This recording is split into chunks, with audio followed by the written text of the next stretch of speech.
سلسلے کو کنٹینیو رکھیں گے۔ یہ مجھے کئی لوگوں نے میسیج وغیرہ کیے، اور یہ آج کل نیٹ کے اوپر بڑا مسئلہ چل رہا ہے، اور ہماری عوام کی اکثر حالت یہ ہے کہ قرآن نہیں پڑھتے ہیں، حدیث نہیں پڑھتے ہیں، لیکن انٹرنیٹ پر اگر کوئی بھی نئی چیز ڈال دی جائے تو اس کی جستجو میں بہت زیادہ لگ جایا کرتے ہیں۔ شرعی مسئلہ ہم نے ایک دفعہ آپ کو بتایا تھا کہ اگر سوال یہ تھا کہ اگر کوئی خاتون شادی کرنے کے بعد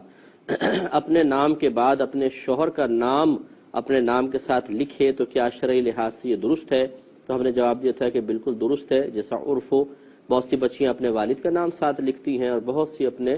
شوہر کا نام ساتھ لکھتی ہیں، بہت سے نہ والد کا نام لکھتی ہیں نہ شوہر کا لکھتی ہیں۔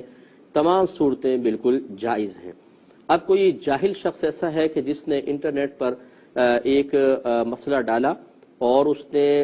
استدلال کیا ہے، یہ مسئلہ نکالنے کی کوشش کی ہے بعض احادیث سے،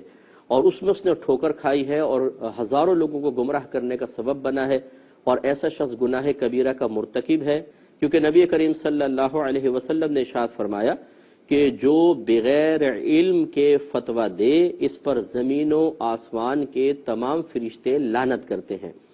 اور ایک روایت میں ہے کہ نبی کریم صلی اللہ علیہ وسلم نے ارشاد فرمایا جو فتویٰ دینے میں جری ہے وہ جہنم میں جانے میں اتنا ہی جری ہے، بہادر ہے، یہ جہنم میں جائے گا۔ تو لہٰذا اچھی طریقے سے یاد رکھیں کہ بغیر علم کے فتویٰ دینا جائز نہیں تھا۔ اب اس جاہل نے اس طریقے سے کیا ہے جو میں اس کی جہالت آپ کو بتاتا ہوں۔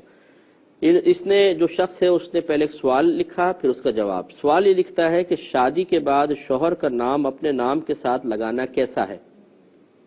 پھر خود جواب دیتے ہوئے لکھتا ہے کہ جو عورتیں اپنے والد کا نام ہٹا کے اس کی جگہ اپنے شوہر کا نام اپناتی ہیں وہ غور کریں کہ یہ حرام ہے۔ مان لو کسی عورت کا شادی سے پہلے نام فاطمہ مقصود علی تھا اور شادی کے بعد اپنے شوہر کے نام کے ساتھ جوڑ کر فاطمہ ساجد رکھ دیا، یہ حرام ہے۔ اس کی اجازت نہیں کہ کوئی اپنے باپ کا نام ہٹا کر اپنے شوہر کا نام اپنے نام کے آگے لگائے، یہ کفار کا طریقہ ہے، ہمیں اس کو اپنانے سے بچنا چاہیے۔ اب اس نے جو حدیثیں لکھی ہیں کہ جس سے اس نے یہ مسئلہ نکالا ہے وہ لکھتا ہے کہ حضور علیہ الصلوۃ والسلام کی حدیث کی روشنی میں دیکھیں،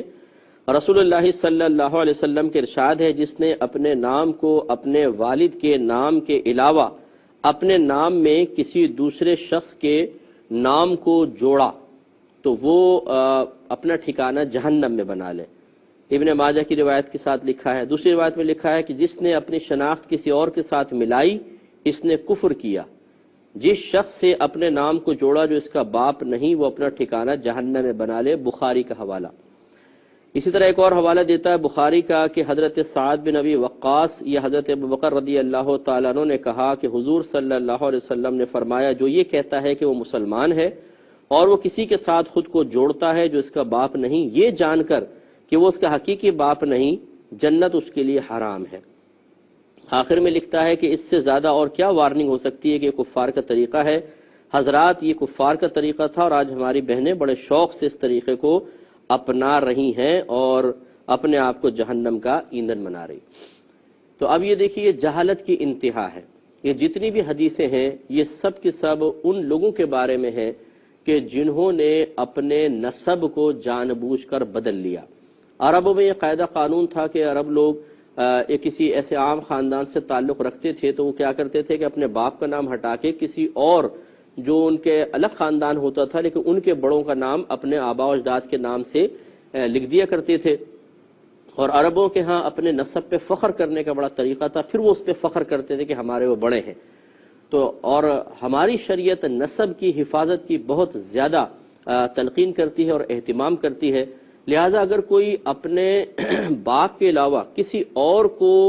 اپنا باپ قرار دے حالانکہ جانتا ہے یہ میرا باپ نہیں، صرف اس قسم کے لالچ میں، جیسے کوئی غیر سید ہو اور اپنے نام کے ساتھ سید لگا کر اپنے باپ کو گویا کہ سید کہنا شروع کر دے حالانکہ والد صاحب سید نہیں تھے، تو یہ ہے نسب بدلنا، اور اس نسب بدلنے کے اوپر سزا ہے۔ اسی لیے دیکھیں میں نے یہ حدیث ابن ماجہ کی 2609 نمبر حدیث پاک ہے، یہ میں نے نکالی، میں آپ کو دکھاتا ہوں کہ حضرت ابن عباس رضی اللہ تعالیٰ عنہ کہتے ہیں قال رسول اللہ صلی اللہ علیہ وسلم کہ نبی کریم صلی اللہ علیہ وسلم نے ارشاد فرمایا کہ من انتسب الی غیر ابیہ، جس نے اپنے آپ کو اپنے باپ کے علاوہ کسی شخص کی طرف منسوب کیا، او یا تولا غیر موالیہ، یا اس نے اپنے آقاؤں کے علاوہ کسی اور کو اپنا آقا قرار دیا، اگر غلام تھا اور اس نے اپنے آقا کے علاوہ کسی اور کو اپنا آقا قرار دیا، تو فرماتے ہیں فعلیہ لعنت اللہ والملائکۃ والناس اجمعین، تو اس شخص پر اللہ تعالی، ملائکہ یعنی فرشتوں اور تمام لوگوں کی لعنت ہوگی۔ تو یہ حدیثیں وہاں لائی گئی ہیں جہاں پر کوئی اپنے باپ کو بدل لیتا ہے۔ اسی طریقے سے بخاری کی روایت ہے، حدیث نمبر 3508، اور حضرت ابو ذر رضی اللہ تعالی عنہ اس کے راوی ہیں، ان سے روایت ہے کہ انہ سمع النبی صلی اللہ علیہ وسلم یقول، وہ کہتے ہیں کہ انہوں نے نبی کریم صلی اللہ علیہ وسلم سے سنا کہ آپ فرما رہے تھے لیس من رجل ادعا لغیر ابیہ وہو یعلمہ الا کفر، کہ کوئی بھی شخص ایسا نہیں کہ جو اپنے باپ کے علاوہ کسی اور شخص کے لیے باپ کا دعویٰ کرے حالانکہ یہ جانتا ہے کہ میرا باپ نہیں ہے، مگر اس نے کفر کیا۔ وَمَنِ ادَّعَى قَوْمًا لَيْسَ لَهُ فِيهِمْ فَلْيَتَبَوَّأْ مَقْعَدَهُ مِنَ النَّارِ، اور جس نے کسی ایسے قوم کا دعویٰ کیا کہ میں اس قوم سے ہوں حالانکہ وہ ان میں سے نہیں ہے، تو اس نے اپنا ٹھکانہ جہنم کی آگ میں بنا لیا۔ خلاصہ کلام یہ ہے کہ جتنے سننے والے ہمارے بھائی اور بہن ہیں کہ یاد رکھیں کہ یہ اصل میں نسب بدلنے والے کے لیے ہے، اور لڑکی اگر اپنے شوہر کا نام لکھتی ہے، مثال کے طور پہ اگر فرض کر لیں فاطمہ ہے اور والد صاحب کا نام اکرم ہے، تو یوں لکھے گی فاطمہ بنت اکرم، ٹھیک ہے نا، اور یا پھر بنت ہٹا کے ہمارے یہاں فاطمہ اکرم لکھ دیا جاتا ہے، لیکن مراد یہ ہوتا ہے فاطمہ بنت اکرم۔ اب اگر وہ شوہر کا نام لکھ رہی ہے اور بنت کہنا مقصود ہی نہیں، اپنے وہ شوہر کا نام لکھ کے کیا یہ کہنا مقصود ہوتا ہے کہ میرا باپ ہے؟ لازم سی بات ہے کہ نہیں۔ تو اس کا مطلب ہے کہ خواتین اگر اپنے شوہر کا نام آگے لکھتی ہیں تو نسب بدلنا مقصود ہی نہیں ہوتا، اور یہ تمام حدیثیں تو اس کے بارے میں جو نسب بدلتا ہے جان بوجھ کر، اس کا مطلب یہ ہوا کہ اس نے نبی کریم صلی اللہ علیہ وسلم پر جھوٹ باندھا ہے۔ جو نبی پہ جھوٹ باندھے گویا کہ خدا پہ جھوٹ باندھتا ہے، اور جو اللہ تعالیٰ اس کے رسول پہ جھوٹ باندھے وہ ٹھیک جہنم میں جائے گا۔ تو ایسا شخص اگر مجھے سن رہا ہے، اللہ کی بارگاہ میں توبہ کرے، قوم کو گمراہ نہ کرے، فوراً توبہ کریں اور اعلانیہ طور پہ کہیں کہ یہ میں نے غلطی کی ہے اور آئندہ میں ایسا نہیں کروں گا۔ اور جتنے ہمارے جو بیچارے عوام ہیں جو بالکل معصوم سے بن کر اس قسم کی چیزوں کو لے کر اور پریشان ہو جاتے ہیں، انہیں چاہیے کہ وہ بھی اللہ کی بارگاہ میں توبہ کرے۔ جس نے اس کو آگے فارورڈ کیا، سمجھ لو اس نے گناہ کا کام آگے فارورڈ کیا، وہ بھی توبہ کرے اور اس قسم کی کسی باتوں میں توجہ نہ کی۔